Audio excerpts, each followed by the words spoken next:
Hi guys, welcome to my broadcast. This is Aaron Schaefer, your tour guide in Israel. I'm now in the Moni Winery, which is in an area called Tel Batash, which is the archaeological site of the city of Timna from the Bible.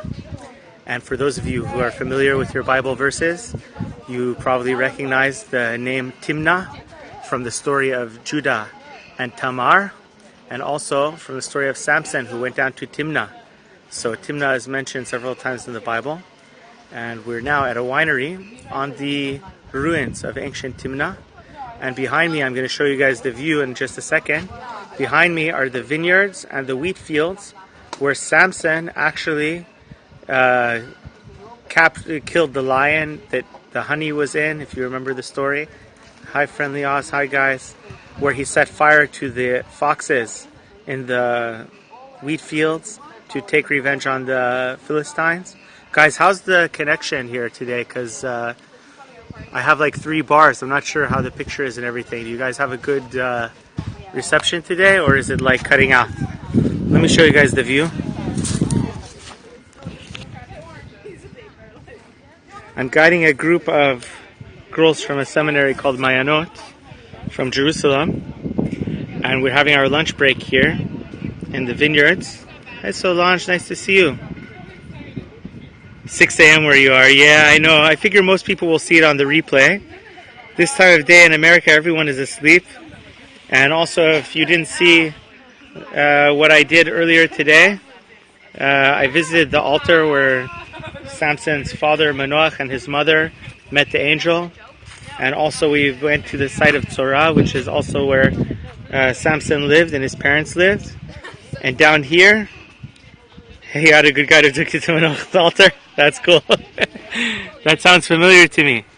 You can see down here the olive trees, the vineyards. You can see the wheat fields off in the distance. And this is all in the area of Timna and the area below Tzorah, which is where Samson's family lived. Where am I? Israel Secrets. I'm at the Dir Rafat Monastery at the Moni Winery next to the Dir Rafat Monastery, just near Kibbutz Tzorah. Cool, guys. I'm glad you're enjoying. So let me show you around. We're here in this like beautiful area.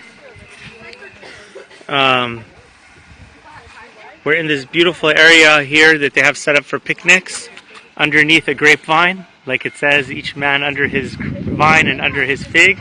What time is it now? It's like 1:30. And we're having our lunch break. And then we're going to go in the winery and see how they make the wine inside. And actually, this winery is very interesting. It has an interesting story because it's a kosher winery which is owned by an Arab Christian family, which is very unusual because usually kosher wine is made by Jewish people, and usually Arabs don't make wine at all, but Christian Arabs do. Muslim Arabs obviously don't, but Christian Arabs do make wine, and it's very unusual that their wine should be kosher. But this family decided they want their wine to be kosher, so there's rabbis here who supervise all the process of the creation of the wine, and so it's a kosher winery owned by an Arab Christian family here in Israel.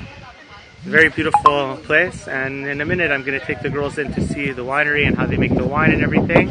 Right now we're just on a short break to eat lunch, and I can't take you in the winery because if the connection is bad here, it's going to be even worse. The Bible uses alcohol referring to wine. Absolutely, beyond a doubt, all wine in the Bible had alcohol, and I'll explain to you why. Grape juice was only invented by the Welsh family in the 1900s, in the 20th century. Before the Welsh family invented the process of pasteurization of grape juice to keep it from fermenting, it was impossible to have grape juice, because what happens is that you put the grape juice in the bottles, okay, and it starts to ferment within a couple of days. So the only way you could have grape juice without alcohol in biblical times was within 2-3 days after the harvest, you could have grape juice without alcohol. After that, all grape juice turned either to wine or to vinegar. If it was put in an anaerobic environment, it turned to wine. And if it was put in an aerobic environment with air, it turned to vinegar. Is alcohol used in wine making? Yeah, I just explained that. So if you missed it, watch the replay. But yes, all wine in the Bible had alcohol beyond a doubt. It's not possible that it didn't, because grape juice turns into wine automatically. It turns either to wine or vinegar no matter what you do. If you put it in a bottle, it turns to wine. If you leave it out in the open, it turns to vinegar within a matter of 2-3 days, or certainly within a week. So it's not possible to have grape juice in ancient times. Grape juice was invented by the Welsh family in America in the 20th century, when they learned how to pasteurize the grapes immediately after harvest, so that it does, and then bottle it at high temperature so that it doesn't ferment. Oh cool, I got another troll. Hold on, got him. Alright guys, I'm going to check out. Thank you to everyone who shared and followed and everything. I'm going to leave you with a little bit of the view here in the Sorek Valley of Israel, in the place of Timna where Judah met Tamar. And then I'm going to check out. But guys, I just want to remind you, if you remember the story in the Bible, Judah, this is where Judah met his daughter-in-law Tamar. And from their union came out the son named Peretz. And Peretz was the great-grandfather of King David. So from the union of Judah and Tamar that happened here at the crossroads next to Timna, from that union came out Peretz, who from him came King David, and ultimately from King David will come the Messiah who will redeem the whole world, the Mashiach. And so this is where it all began. This is where the root of the Mashiach, it all started here at the area of Timna. So guys, shalom from Israel. Blessings to all of you.